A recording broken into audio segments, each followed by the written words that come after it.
Best defense is a good offense. Quand la Russie a envahi l'Ukraine en 2022, le monde est choqué. Pourquoi déclencher une guerre aussi coûteuse? Les sanctions, les morts, l'isolement diplomatique, quel intérêt? Les réponses varient, mais une théorie des relations internationales aide à y voir clair. Le néoréalisme offensif. Et nous allons voir comment cette théorie explique l'attitude de la Russie envers l'Ukraine.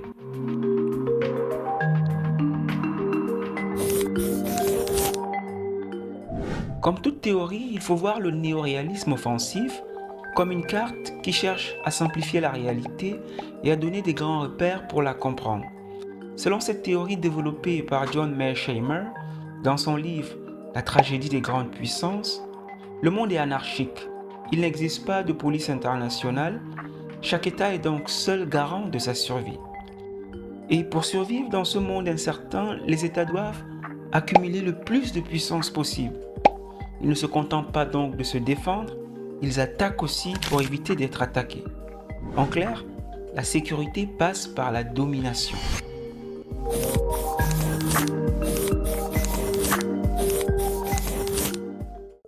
Pour Mearsheimer, l'expansion de l'OTAN vers l'Est a été perçue par Moscou comme une menace directe.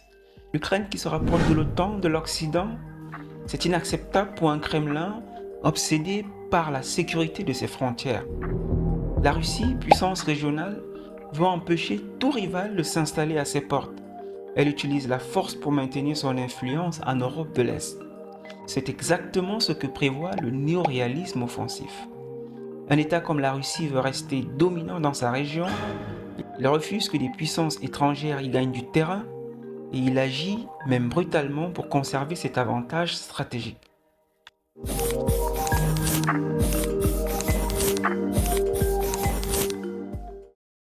Et ce comportement n'est pas unique. Les États-Unis, par exemple, ont toujours rejeté toute présence militaire étrangère en Amérique latine. Souvenez-vous de la crise des missiles de Cuba pendant la guerre froide. La Chine, de son côté, renforce sa puissance en mer de Chine pour devenir un hégémon régional. Ces grandes puissances agissent selon la même logique, dominer pour survivre.